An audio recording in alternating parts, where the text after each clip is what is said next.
Tamil cine talk நேயர்களுக்கு வணக்கம். உங்களுடன் பேசுவது கூட சரவணன். இப்போ நம்ம பார்க்க போகிற விமர்சனம் டப்பாங்குத்து அப்படிங்கிற ஒரு படத்தோட விமர்சனம். இந்த படத்தை மாடர்ன் டிஜிடெக் மீடியா நிறுவனத்தின் சார்பாக ஜெகநாதன் தயாரிச்சிருக்காரு. படத்தில் சங்கரபாண்டியம் நாயகனாக நடிச்சிருக்காரு. இவர் பாரதி ராஜா இயக்கிய தெக்கத்தி பொண்ணு அப்படிங்கிற டிவி சீரியலில் ஹீரோவை நடித்தவர். அப்புறம் தீப்தி, காதல் சுகுமார், ஆண்ட்ரூஸ் துர்கா, விஜய் கணேஷ், ஹேமா, ரோபோ சந்துரு மற்றும் பலரும் படத்தில் நடிச்சிருக்காங்க. எல்லாமே காதல் சுகுமாரை தவிர மற்றவர்கள் எல்லாம் புதுமுகங்கள் மாதிரியே அந்த லோக்கல் மக்கள் மாதிரியே தான் இருக்காங்க. இயக்கம் முத்து வீரா, கதை திரைக்கதை வசனம் எழுதியிருக்குது எஸ்டி குணசேகரன், ஒளிப்பதிவு ராஜா கே பக்தவச்சலம் பண்ணியிருக்காரு. இசை சரவணன், நடனம் தீனா. இந்த படத்தில் ஒரு ஸ்பெஷாலிட்டி என்னன்னா இசையும் பாடல் வரிகளும் நடனமும் தான். டப்பாங்குத்து அப்படின்னு சொல்லிட்டாலே அது என்ன கதை? டப்பாங்குத்து டான்ஸ் தான், நடனம் தான். இது தெருக்கூத்து கலைஞர்களை மையப்படுத்திய கதை. தெருக்கூத்து கலைஞர்கள் கரகாட்டத்துக்கு முன்னாடி ஒரு ஜெனரேஷன். அவங்க தெருக்கூத்துல இருந்து அந்த தெருக்கூத்துல இருந்து தான் அந்த கரகாட்டம் தனியாக பிரிஞ்சு வந்தது. இந்த தெருக்கூத்து கலைஞர்களை பற்றிய கதை என்றாலும் இது 1990களில் நடக்கிற மாதிரியான ஒரு கதையாக அந்த கதையை பண்ணியிருக்காங்க.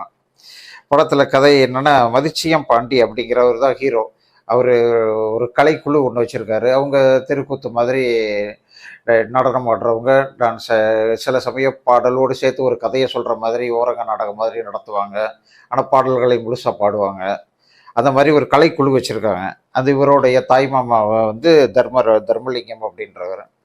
அதே ஊரில் இருக்கிற இவருடைய சொந்தக்கார பொண்ணு தனம், அந்த பொண்ணோட அம்மா இறந்துட்டாதான், இல்லை காண போயிட்டாங்க அப்படி சொல்லி இப்போ வரைக்கும் நம்புகிறாங்க.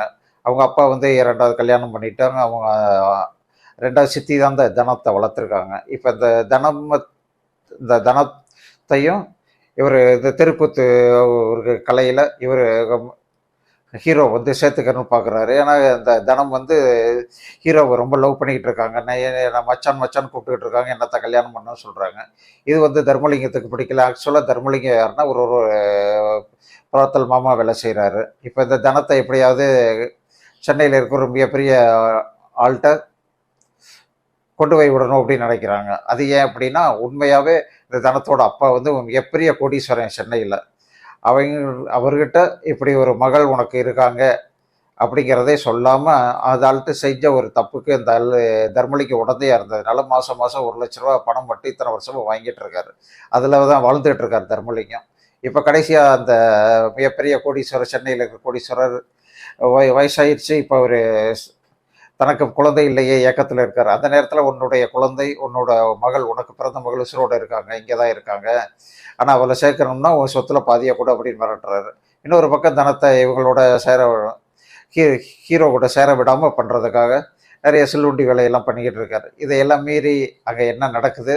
கடைசி அந்த அப்பாவும் மகளும் சேர்ந்தாங்களா, இல்லை தனம் இந்த ஹீரோவையே கல்யாணம் பண்ணிட்டாங்களா? தர்மலிங்கத்தோட தலைவிதி என்ன ஆச்சு? இதுதான் அந்த படத்துடைய டப்பாங்குத்து அப்படிங்கிற படத்துடைய கதை.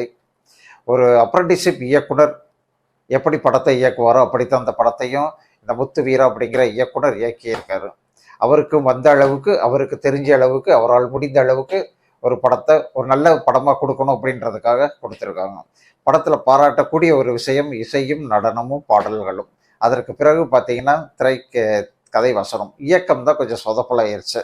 ஏன்னா இயக்கத்துலேயும் கொஞ்சம் நகாசு வேலையில் நிறைய செஞ்சாதான் அந்த படம் இப்போ மக்கள் மத்தியில் பொதுமக்கள் மனசில் உட்காரும். ஏன்னா இப்போ இதை விட அட்வான்ஸான இயக்கம்லாம் மக்கள் பார்த்து முடிச்சுட்டாங்க. இப்போ அவங்ககிட்ட போய் மறுபடியும் 1950 இருக்கிற மாதிரி ஒரு இயக்கத்தை கொண்டு போய் கொடுத்தா அவங்க எப்படி இருப்பாங்க?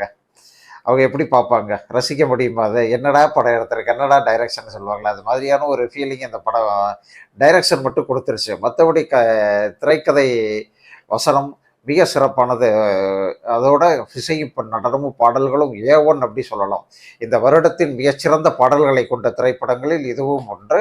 மிகச்சிறந்த இயக்குனர் அப்படின்னா இந்த படத்தோட இயக்குனர், இந்த படத்தோட இசையமைப்பாளர் நிச்சயமாக நம்ம சொல்லலாம்.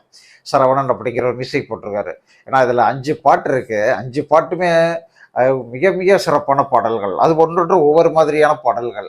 அந்த 5 பாடல்களில் வந்து வேறு வேறு நாட்டுப்புற கலைஞர்கள் பாடிய பாடல்களை அப்படியே அதில் பயன்படுத்தியிருக்காங்க. அவங்க யாருன்னு பார்த்தா பறவை மணியம்மா, கரிசல் கருணாநிதி, தேக்கம்பட்டி சுந்தர்ராஜன், கிடாக்குழி மாரியம்மா, ஆக்காட்டி ஆறுமுகம், செந்தில் ராஜலட்சுமி ஜோடி. இவங்களுடைய பாடல்களை வச்சு தான் இந்த படத்தையே நகர்த்தியிருக்காங்க அப்படின்னு உறுதியாக சொல்லலாம். அதில் முதல் பாட்டா ஆத்தங்கரை பூந்தோட்டம் இல்லை சித்திரை மாதம் சிறுமுருங்கை பூத்தது போல அப்படின்னு சொல்லி பூப்புனித நீராட்டு விழாவுக்கு ஒரு பாட்டு, அட்டகாசமான ஒரு பாட்டில் ஆரம்பமே அமர்கலம்பை அப்படி சொல்கிற அளவுக்கு பண்ணியிருக்காங்க.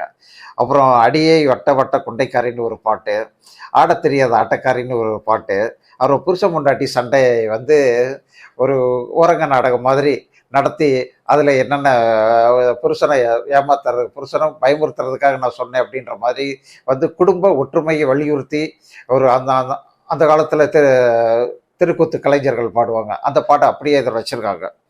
அப்புறம் ஹீரோயின் லைஃப் ஸ்டோரியை பற்றி கடைசி கிளைமாக்ஸ் சீனில் ஒரு அற்புதமான ஒரு பாட்டு. அந்த பாட்டில் அப்படியே அழகாக ஹீரோயினோட லைஃப் ஸ்டோரியை நீங்கள் வசனமாக சொல்கிறத விட பாடலாக சொல்கிறோம் அப்படின்னு சொல்லிட்டாங்க. அப்புறம் இதுக்கு இடையில ஒரு பாட்டு ஆத்தக்கரை பூந்தோட்டம்னு சொல்லி தமிழ்நாட்டில் இருக்கிற கிட்டத்தட்ட 42 முக்கிய ஆறுகளை மையப்படுத்தி அந்தந்த ஆறுகள் இடத்துல இந்த ஹீரோயினும் டான்ஸ் ஆடுற மாதிரி ஒரு ஸ்டார்ஸையும் வச்சு படத்தையும் ஷூட் பண்ணி எடுத்து கொடுத்துருக்காங்க. ஒரு சின்ன பட்ஜெட் படம், அதுக்காக இவ்வளோ மெனக்கட்டிருக்காங்க அப்படின்னு நினச்சா ரொம்ப பாராட்ட வேண்டிய விஷயம். நிச்சயமாக பாராட்டணும். இந்த பாடல்களும் இசையும் நம்மளை அப்படி ஒரு லைக்க வைக்குது. இந்த படத்தில் ஒரு கிராமத்து கதையை சொல்ல வந்திருக்காங்க, ஒரு நாட்டுப்புற கதையை சொல்ல வந்திருக்காங்க, ஒரு தெருக்கூத்து கலைஞர்களின் கதையை சொல்கிறாங்க. அவ்வளவுதான் நம்ம அதிலிருந்து நம்ம எடுத்துக்கணும். டைரக்ஷனை நம்ம ஒரு பெருசாக எடுத்துக்கணும். ஏன்னா முன்னாடியே சொல்லிட்டு ஒரு அப்ரெண்டிஸ்ஷிப் டைரக்டர் மாதிரி தான் அந்த படத்தை டைரக்ட் பண்ணியிருக்காரு.